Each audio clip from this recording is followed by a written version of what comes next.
Okay, so today we'll discuss a continuation for pipelines. Last week we understood how pipelines work, and it's nice because it's a temporal parallelism mechanic because you can do multiple things within the same time slot.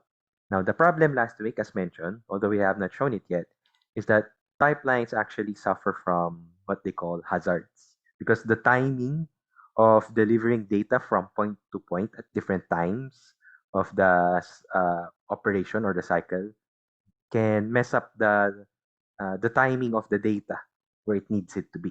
So we'll go through that today, pipeline hazards.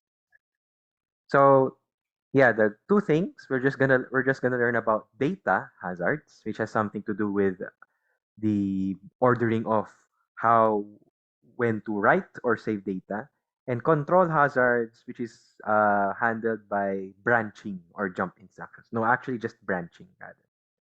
Now we're gonna also show you how to develop solutions to those because it will be part of your ME4 and ME5.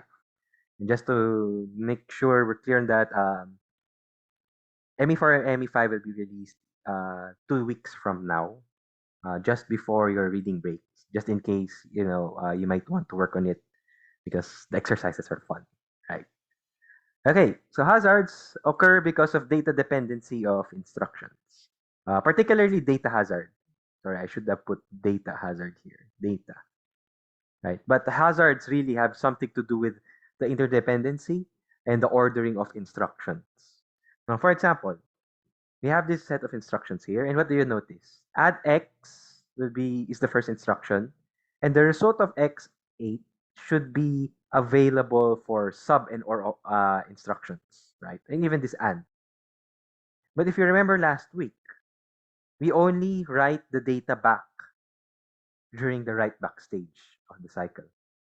So when we get to the execution stage of subtraction or and, the data is not yet there.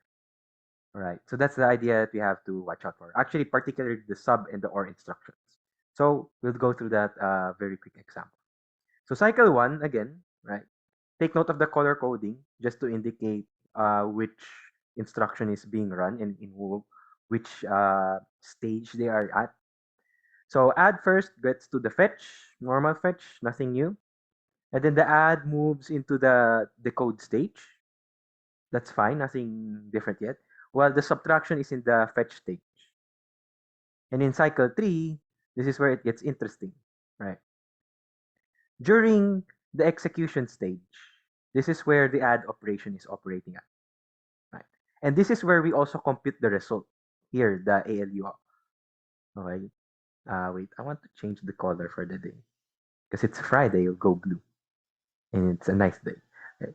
So the point is that the result of the ALU only appears in the execution stage, but it's not written back into if you follow this yellow line, right? It's not written back into the register file yet. However, during the decode stage, this is the decode stage, right?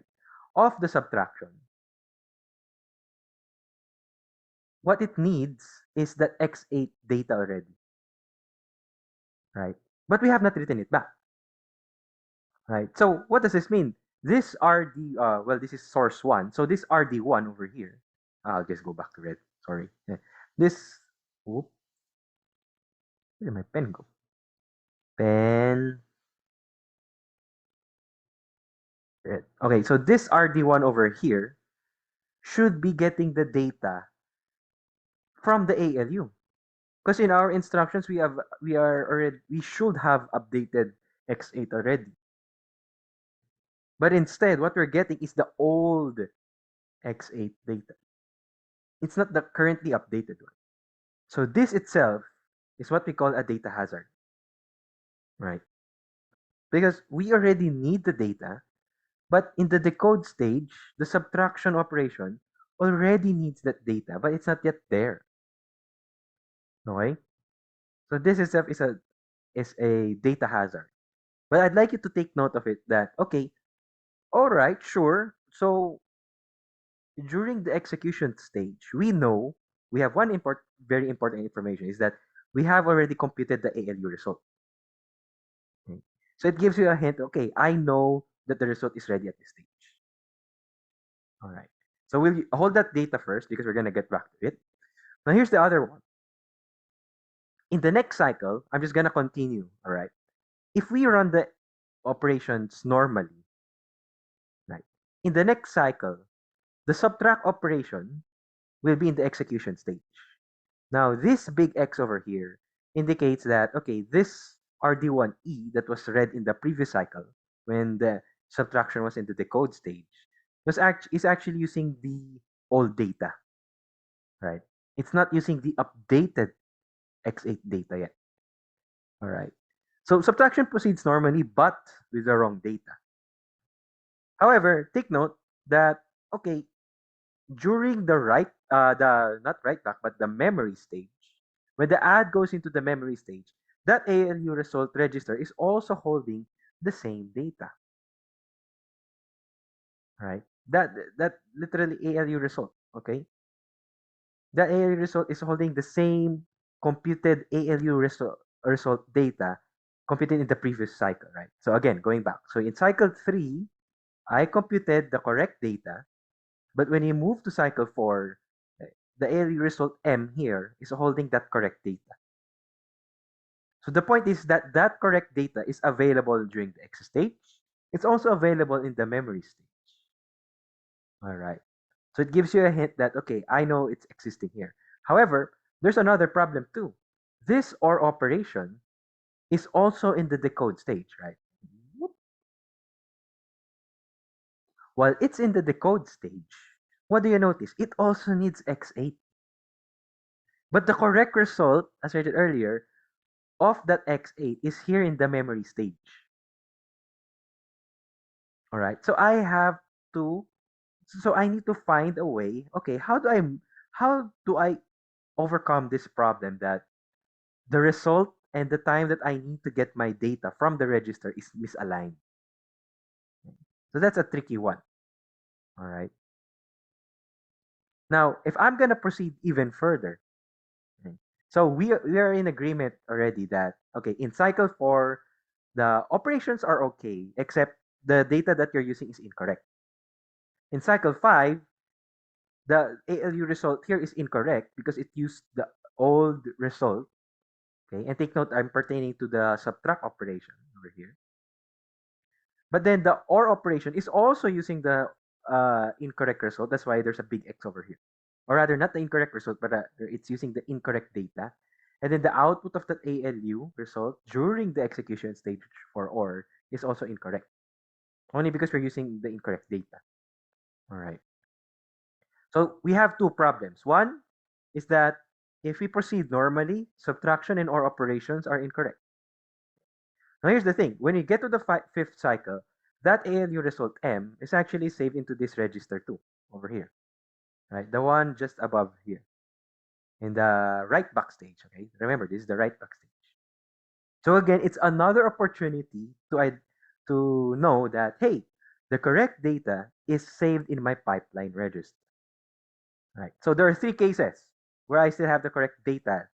Well, or rather, the correct data is actually two cases where the correct data is still saved. Right. In cycle 4, it was saved here in the memory stage. In cycle 5, it's saved here in the write back stage. So that gives you a hint already. Okay. So I'm maybe some of you know it already, but we call it forwarding. But I just want you to point out that, hey, we have the saved correct data, or rather, the correct data is saved somewhere. So just take note of that. Now here's something very tricky. All right. What about the AND operation? Okay. Because the AND operation also needs X8. Does it also suffer the same problem like the subtract and the OR operation? All right. Now here's the interesting. AND can get the appropriate X8 because it is available in the same cycle.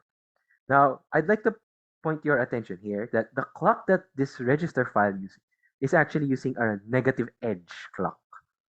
Now, that's the solution to avoid this data hazard for the third instruction AND. Okay? Why? Why is that so? Because you see, I'll show it in the next slide, but just to spoil it a bit, if you put it at the negative edge, if the register file updates at the negative edge, or on the negative edge. But these pipeline stages updates on the positive edge, you have the illusion of getting or doing same operations within one clock period. Okay, what does that mean? So in the negative edge register file, okay, so the register file is being negative edge triggered. Okay, just to point out this one. All right. So that means every write that I do, it will only update on the negative edge of the clock. All reads are combinational, fully combinational. All right, meaning you change the addresses, you get the output immediately. But all writes are updated on the negative edge of the clock. So this is what it looks like, right? Say for example, I have a new data called dead beef, right? And then I'm gonna store it at address 0005 or address 5 in particular. And what do you notice here? My write enable is high during the positive edge of the clock, not a problem. Or at least during this period over here, my write enable is high, right? And then what happens is that, of course, since I'm pointing at address 0005, right, which contains some address, some data code babe or something, all right? And then what happens on the negative edge of the clock, that data out pointing at the same address, right? Because I'm using this data address, right? The one that I'm seeing on the other end of the or the output of my register file is data out. Right? So let's say at this moment, this region before the negative edge of the clock, the current data stored in register 5, right? So if this is register 5, the current data that it has is code babe, all right? Code babe. Okay? On the negative edge of the clock, because my register file is negative edge triggered, it will immediately update my register 5, right? It will immediately update it to dead beef. That's why you can see it here. On the negative edge, it becomes dead beef. Okay? And that's the interesting part because on the positive edge of the clock, since they're all sharing a single clock, right? This is the time the pipeline register, okay, going back, this one, this guy over here, right? This pipeline register, whoever this register is, will get what? Dead beef. It won't get the old data. Right? So that's the very important concept over here because I'll clear it again just to make sure. Just because the register file is negative edge triggered, I give it the illusion that during my write back stage, I can update my register file, and at the same time, in the next cycle, my pipeline register can read the correct data immediately. That's the purpose of the negative edge uh, clock triggered register file. So I'm overemphasizing this because it's a very important component that you need to include in your ME4 and 5, this concept. Okay? And because since we do that in the next cycle, oops, I didn't put there. But in the next cycle, when the add operation moves into the execution stage, right, it's going to operate correctly because it got the updated data. Right? That's the importance of that negative edge. So bottom line, within the same clock period, I'm going to erase again. Within the same clock period, I can update on the negative edge my register file. And then in the next clock cycle, I can immediately read the correct data, which is dead beef. All right. So that's a very, very useful mechanic. Okay. And the key, and what happens there? It resolves the data hazard here. This is a PNX. It resolves the data hazard for the AND. So bottom line, what does this mean? Only the two succeeding instructions of the add of the first operation, or rather, if the two succeeding instructions of the first operation, which is the add, is dependent on its result of the first instruction, they are data hazards. These two instructions will experience a data hazard. But because the third instruction or rather, but because our register file is negative edge triggered, our third instruction won't experience a data hazard. Okay? So that's an important lesson over here. Okay, so much about negative edge register file.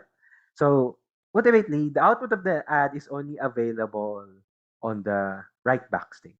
Okay, so we're talking about data hazards. So I can redraw instead of just looking at it this way. I can just redraw it this way, right? And if you notice over here, the data for my S8 for the first instruction is only available during the right backstage. This is the right backstage. Okay.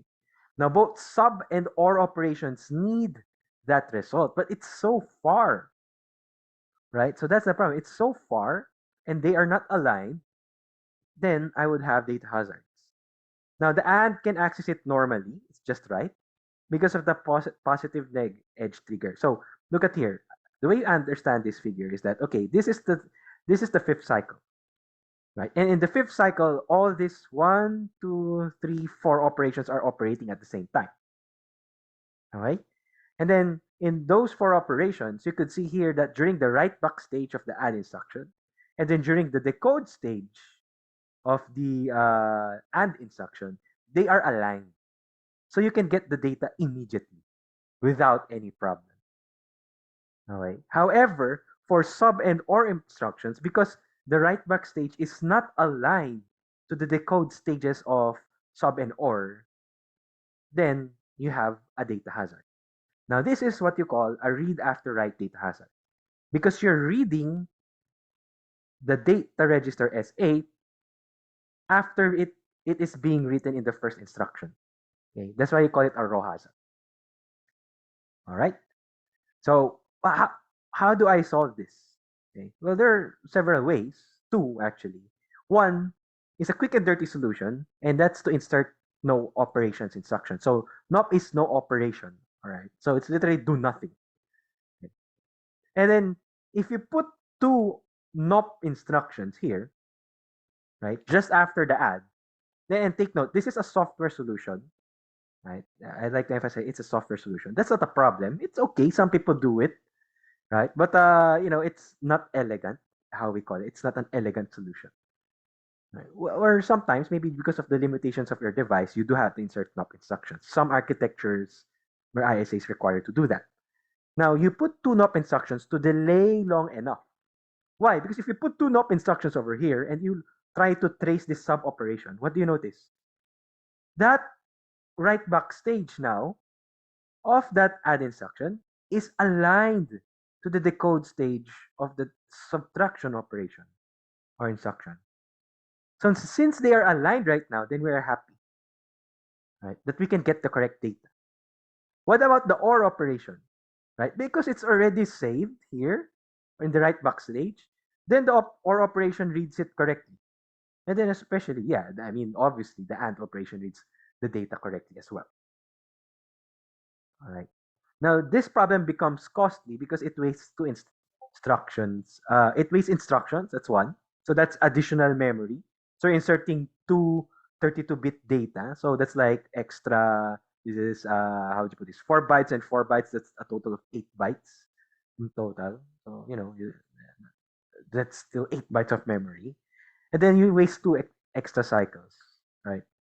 Because you see here, these two cycles, they're just filling up or delaying the register. And then your sub instruction just starts over here after the third cycle, on the fourth cycle, right? So you're wasting extra cycle. But this is one solution. The second solution is to do something that we call as forwarding. Okay. So after careful observation, earlier we mentioned, right? So add ALU result is available during the memory access stage. Okay. So remember, this result gets saved here. And then that result is forwarded over here. Okay. So it's available during the memory address or access, or rather, and the write back stage of the add operation. It's available at the time in both cases, right? Now here's the interesting thing. Because it's available here in the memory access, why don't we just forward that data into one of the sources of the ALU? Same as the write back stage, because the write back stage is aligned to the OR operation, for example, right? If the write back stage is aligned to the execution stage of the OR operation, then just forward that data. Okay. So the trick here is to understand, hey, my data is available in this stage, it's saved in this register, and all I have to do is just it's available in this register, and then I know that my execution stage is also aligned. So for example, the subtraction operation is aligned to that memory access stage, and I need that data. All I have to do is just forward that data. Okay? And then for the OR operation, the write back stage is aligned to that execution stage of the OR. Sorry, the write back stage of the add is aligned to the OR execution stage of the OR operation. Then I just have to forward that. Okay. The AND, not a problem because the register files are aligned. Okay. Or the write back stage is aligned to the decode stage. So this is okay. So that's the idea of forwarding. Okay. And it's just a matter of multiplexing the data. So the conditions are simple actually, right? And you can code it. I'm giving you a hint how to code this already. If the source, actually, let's just say it this way, right? If the source one of the execution stage, so I'm pertaining to this source one, right, is equal to the destination memory, because remember, okay, I'm gonna go back up here again. Remember, when you're passing, I'm gonna erase the thing. Oops, I forgot. I didn't write it. But remember, when you're passing the destination register, right? So this is the instruction decode stage, and then you have this RDD, right?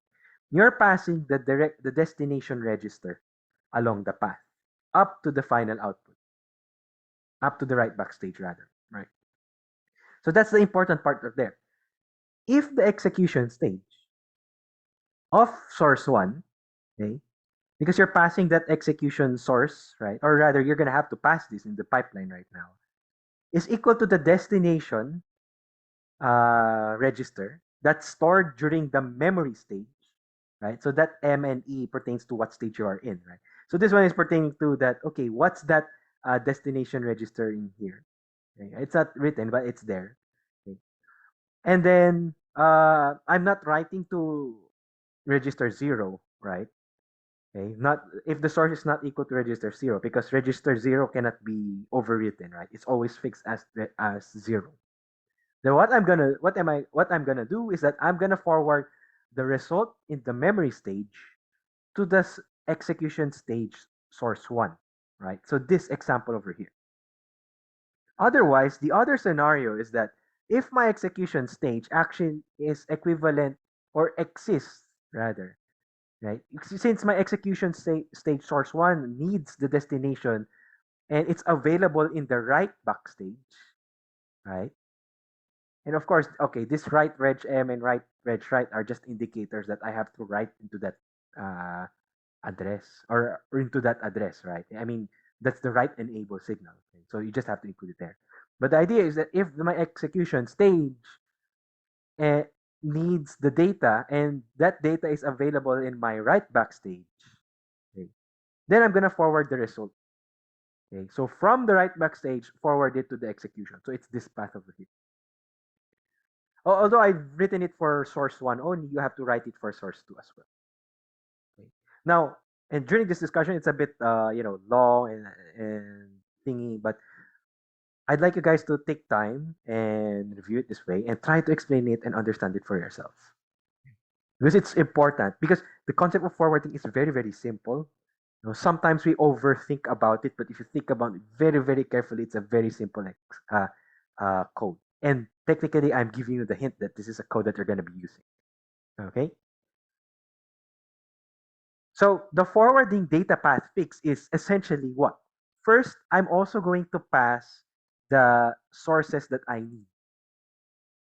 Okay, so source one and source two, I'm gonna pass it just immediately in the next pipeline stage during the execute stage. Because those sources, whether, hey, my source one, when I say sources, source one, like address one or address two, right? If you notice over here, whoops, I'm gonna erase that again. If you notice over here, that 1915 is the same as this one. And this 2420 is the same as this 2420. I'm just gonna have to pass it immediately in the next execution stage, right? Because that's the one that I have to compare while it's in the execution stage, right? And of course, I'm gonna have to pass this RDM and RDW, which we do all the time. Where is that? This guy, RDDE, RDDE, RDM, RDW. Okay, I'm gonna pass them along the pipeline because it's needed by my normal register operations or even load word operations, anything that's have something to do with writing back into the destination register or rather into the register file. Okay. But here, this are sources in the execution stage will be passed into the hazarding unit, right? As well as this destination register in the memory address, memory stage and the write back stage. I'm gonna pass it on. Right. And then if I pass those two, I'm going to use these codes earlier to control this forward AE and forward BE operations, or rather control signals for the multiplexers over here. And these multiplexers, okay, it's 2 bits because one, it takes from the original pipeline, and two is that the other two is that it either takes from the memory stage or from the write back stage. Because remember, again, that's the time when the ALU result M is available, right? So it's available here, and the other one is available. Well, you don't grab it here immediately, but you grab it here at the ALU result W. So if you trace this path over here, you look at that part of line over there. Okay, so let's look at it an example. Some action, some of it in action. Okay, so going back on cycle 4, right? On cycle 4, our add is in the memory stage, our OR is in the execution stage, and our OR needs that X8, right? And it needs the X8 in source 2 because this is source 1, this is source 2, right? So since we need it in source 2, okay, so source 1 gets from X10, right? Not a problem, you're just gonna get it here. But we need it in source 2 because RS2E, okay, is equal to the result M, rather not the result M, but rather the RDM over here, right? Because that's the destination. RDM here is this X8, okay? So that X8, I'm gonna draw it down here just to make sure it's clear, is RDM, right? And then this RS2 here is the same as that one. Because they are equal, then that's an indicator already that I have to forward the data. Okay? And of course, I mean, the write reg M needs to be asserted as well because that means that I have to write this data ALU result M into the register X8, right? And if you notice over here, this golden line is the forward path, okay? And it goes correctly into what? ALU. So if I put this forward operation, then take note, it can be fully combinational, right? Then my ALU, or rather my OR operation, is executing properly. And we are happy with that. Okay. So let's try, what if in the next cycle, because subtraction here needs X8, right? Actually, I noticed that I messed it up. The sub should be up here and the OR should be down here. But anyway, the idea should be the same. Okay. If my sub operation needs X8 in source 1 in the next clock cycle, right? In cycle 5, observe what happens.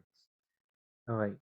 In cycle 5, okay, so the OR operation computes normally. You don't have to worry about it. But in cycle 5, my add is in the is in the write back stage. All right. And then that RDW, okay, take note, is equal to source 1, X8. Because X8 over here points to this one, source 1, right? And since RDW and source 1 are the same, well, just take note that they are the same, okay? Then that means I have to forward this ALU result, this X8 result. Remember, this red line here is the correct X8 result, right? And I'm going to forward it over here, okay? And then my forward AE will correctly pick out the correct one. So follow this golden line, making the sub operation operate correctly. Okay? And that's a very, very nice result, or rather forward mechanism. So we don't have to insert NOP instructions. It's fully combinational. The highlights I'd like to point out is that you have to take note of this execution addresses and the destination addresses from the memory and the write back stage. That's it. Okay? So you don't have to delay anything. Your your operations are functioning normal. All right. However, okay, the load word instruction also has the same problem. Whoops, time check. Mahaba pa lang discussion today. Whoopsie. But let's try to continue as is. Okay, so the load word instruction has the same problem, or a similar problem rather. Remember, load words have the same problems because the data from load words are only available during the memory stage over here, right? But we also write it back during the write back stage. Okay. Unlike the ALU, the data in the ALU is available in the execution stage. But for load words, the data is available during the write back stage, or rather the memory stage. That's the first time it will be available. And then you're going to have to write it back to the register file during the write back stage. Okay. So, it's a bit too late, pun intended, like a cycle bit too late, because the memory finishes in cycle 4. So if you notice here, the and and or and sub operations, okay, well, this one, he jumbled it up, the example jumbled it up a bit, but doesn't matter. But you see here, does this mean we have to forward this data immediately here? Okay, is that a good question? Because, see, the idea was just trying to make sure we align this thing, right? Now, first thing, you might be tempted to forward this directly, right, from here to here, because it's a valid solution, right? If my date destination register at this stage in the memory stage is equal to one of the sources in the execution stage, then why don't I forward the data? Now, the problem there is that it defeats the purpose of doing pipeline. Remember, the memory here, the data memory, acts like a combinational circuit. So if you do the register to register path, so register, combinational logic, and then here, then you're going to do the second combinational logic, then you just broke the number one benefit for pipelines, which is to cut combinational logic. So don't do that. Okay. I mean, you might be tempted to do it. And it looks like a valid solution for the sake of completing it. But if you do that, then you'll just limit the maximum frequency. Okay. Why did you do pipeline in the first place? So don't do that. What you do instead is something that we call a stall. Okay. And the solution really is just to put a hard stall.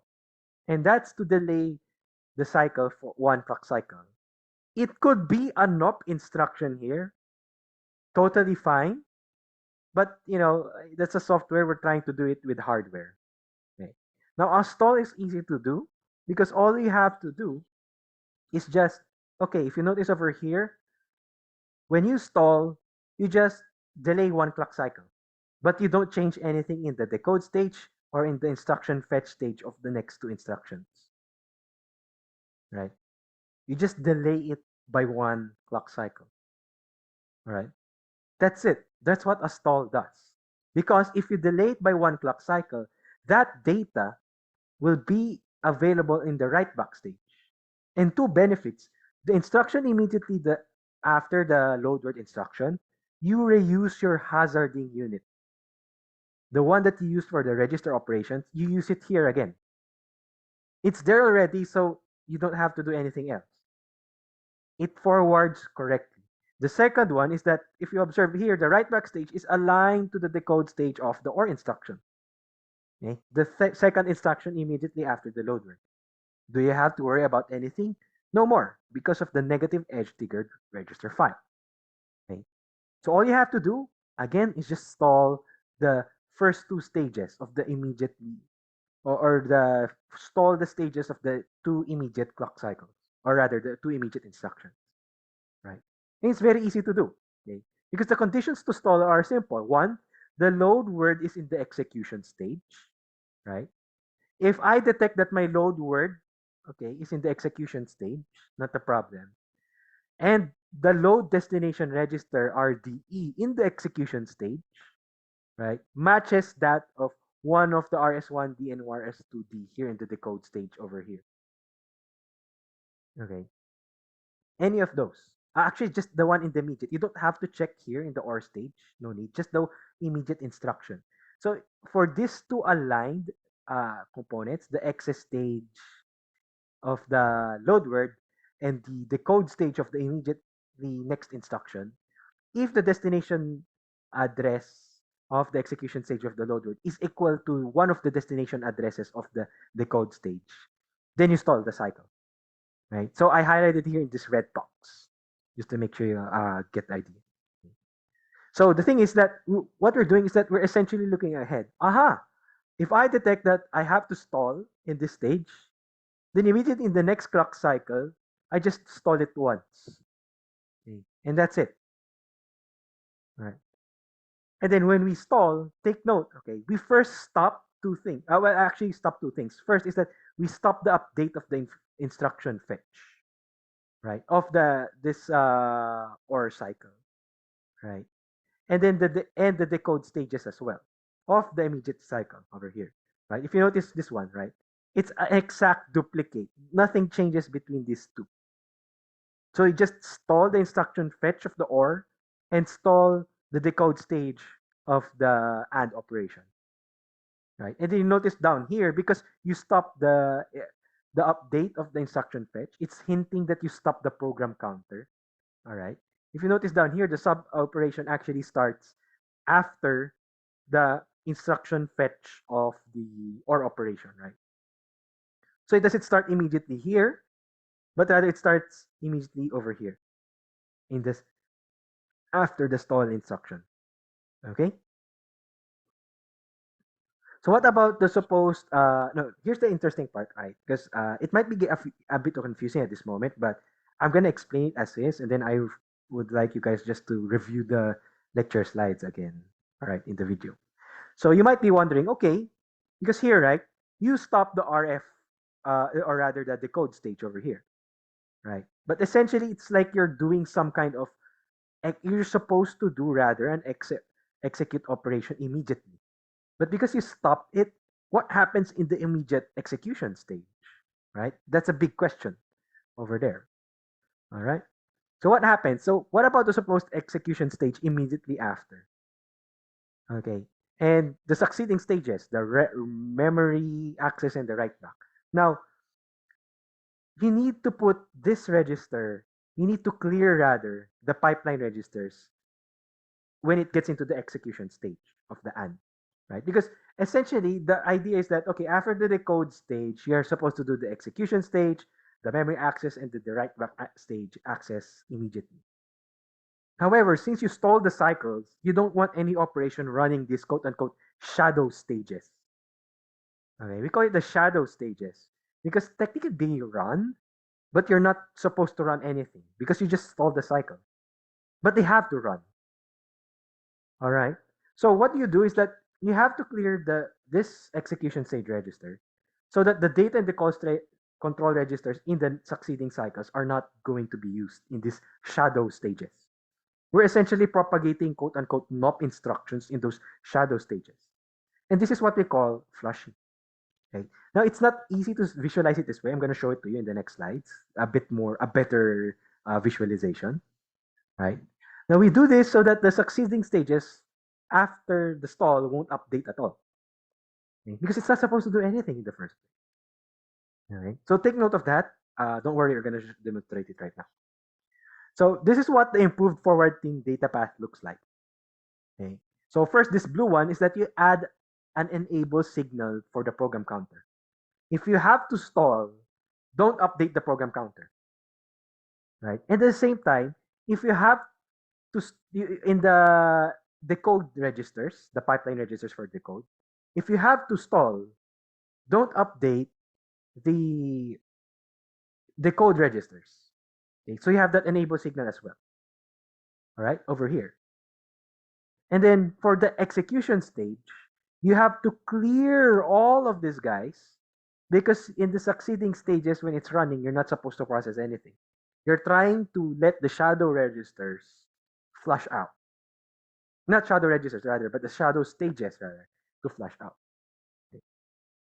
take note of these signals because you need it for your to update your submodules, like especially the program counter, the pipeline registers. Okay, and take note, these are enable signals. That's why it's an EN over there. But for the execution stage or execution register, it's the clear signal because you have to clear to 0. Okay. And then you also need to forward the, oops, I didn't put it there, but you need to forward, of course, this, you have to rather not forward, but rather you have to include the connections between these destinations registers during the decode stage into the hazarding unit. And of course, the result source register 0, that's actually 0, right? Because if you notice over here, the only time you're gonna pick result source 0 here, the bit 0, this tiny one, this, oops, erase this 0 bit 0 over here is when you're doing a load word instructions. That's when you know that in your during your execution stage you're going to do a load word instruction, is that you'll base it in the result source multiplexer control signal, because you only use that, right? So look at that, it's the only time you're gonna feed back into the register the data that is read from the memory is if it comes from the load word instruction. So if that bit 0 is a 0, you load word the data. Okay. Or rather, bit 0 is a 1 rather. You're actually essentially doing a load word instruction. So that's how you identify if during the execution stage you're doing a load word instruction. Okay. So review this very quickly when you try to do your pipeline. Okay, let's see it in action. So forwarding in cycle 1, you're fetching the load instruction. Okay. It goes to the decode stage, not a problem. And then cycle 3, it's in the execution stage.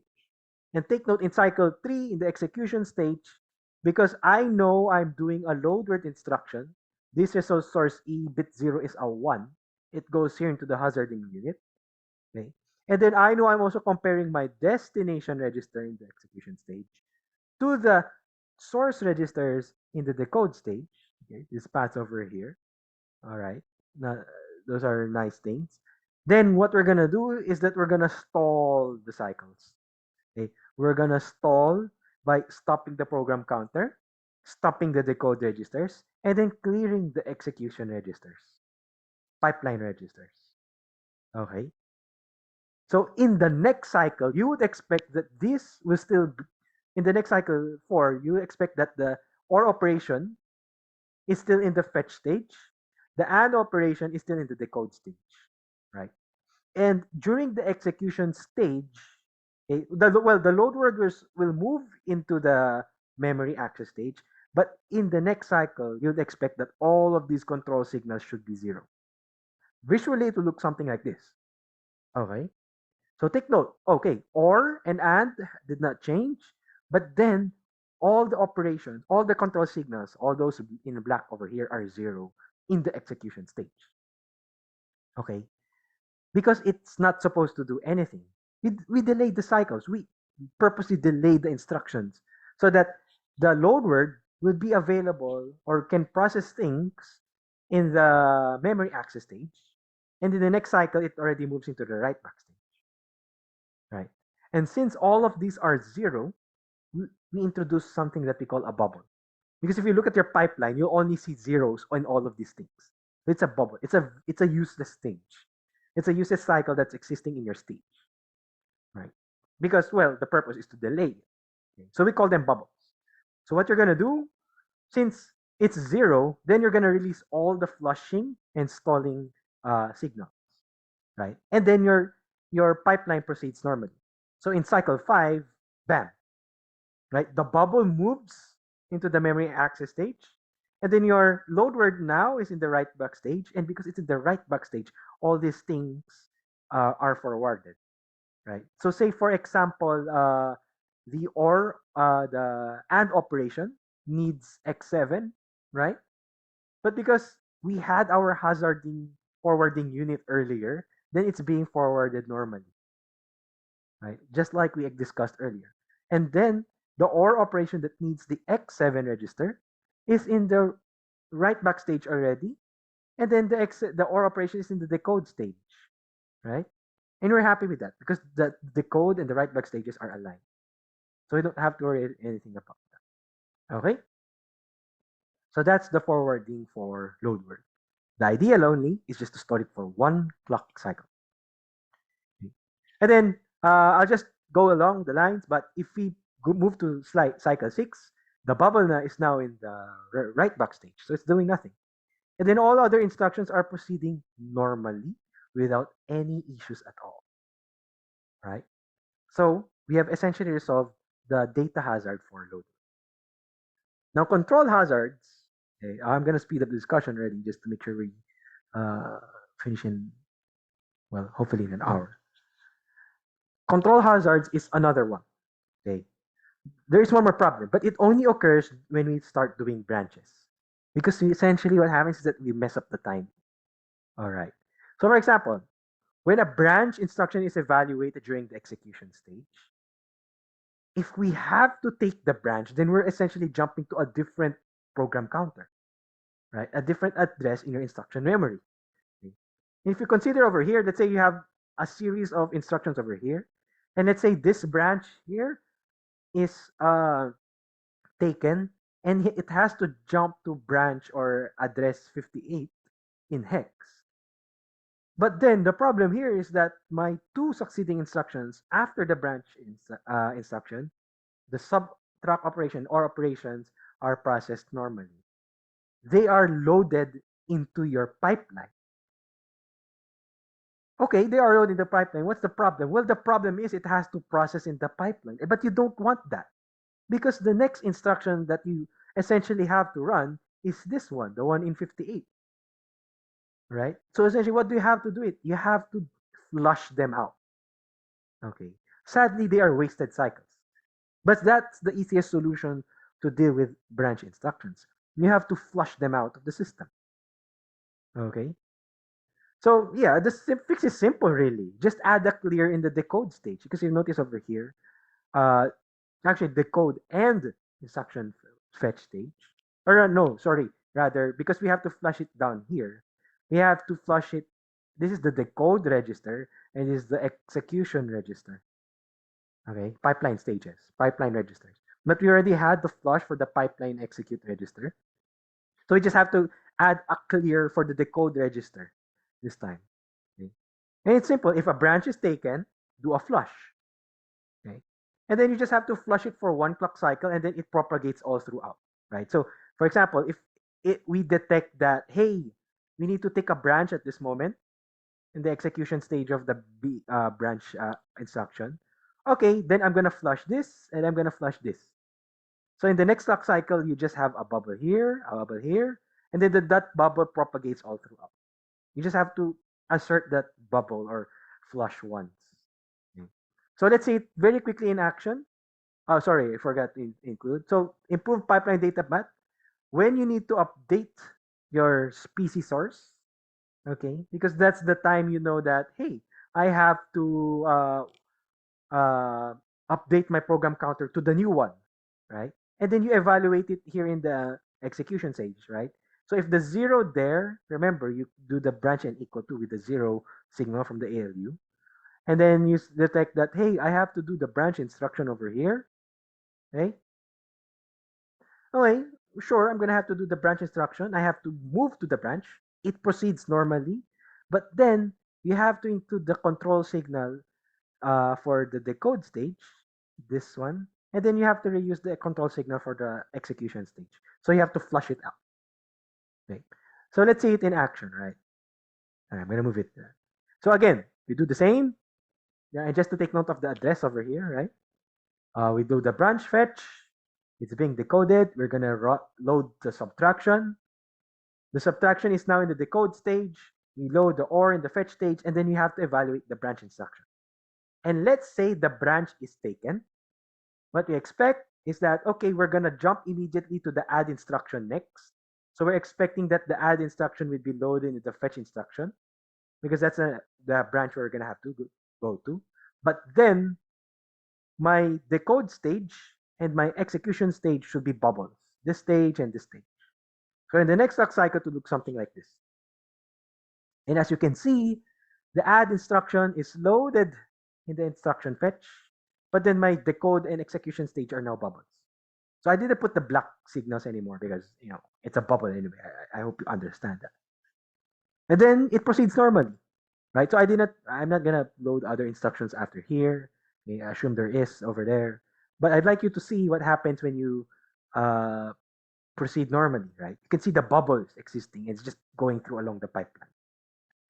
So the add goes into the decode stage normally, into the execution, and then the bubbles are just trying to run out.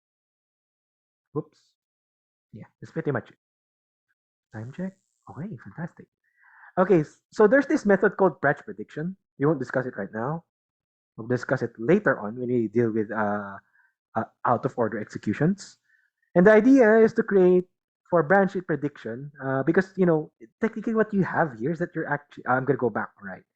What you're gonna have here is that you'll have wasted resources, right? And essentially you did waste 2 cycles of instruction. Right? Because you load here and load there, and then you have to take the branch. Technically, you had to waste two extra cycles here, right? And as you've seen earlier, when you go to the bubbles, right, you have useless resources that you wish it was worked on normal or used, right? So the idea is to create a finite state machine. That's what branch prediction is, and to predict if the branch will be taken or not. So we'll get back to this next time, not right now. Okay. So in summary, control hazards exist for pipeline. Actually, hazards. Actually, I'll just say hazards. Exist for pipeline architectures. Data hazards are due to the data dependency of instructions, and control hazards are due to branching instructions. Okay. Now, the typical solutions are simple: forwarding, stalling, NOP instructions, and branch predictions can help resolve these hazards. Okay, so it's that simple, right? Yeah. Okay, just to make sure I'm within the time limit. Actually, yeah. Do you have any questions?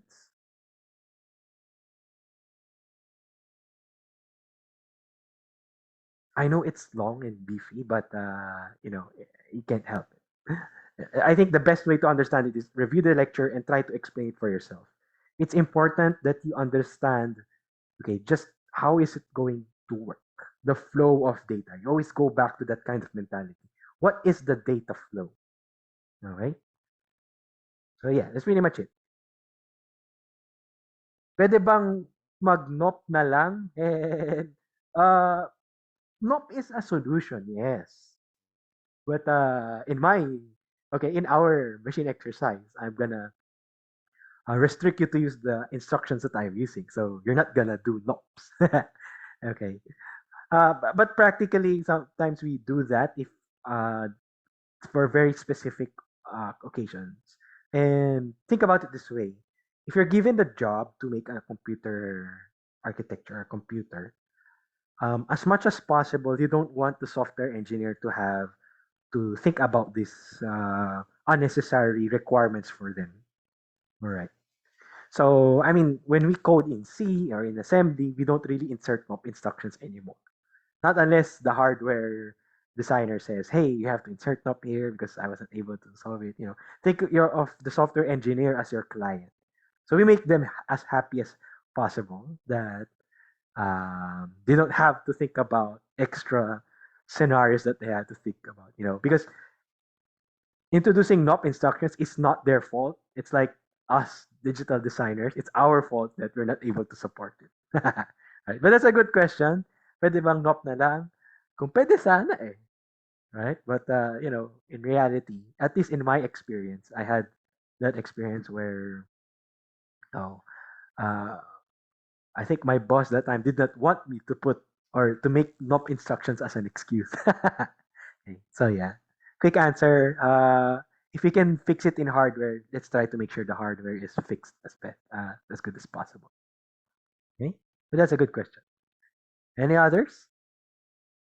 No questions. Okay, I'm gonna stop the recording here for now, but we have something to discuss.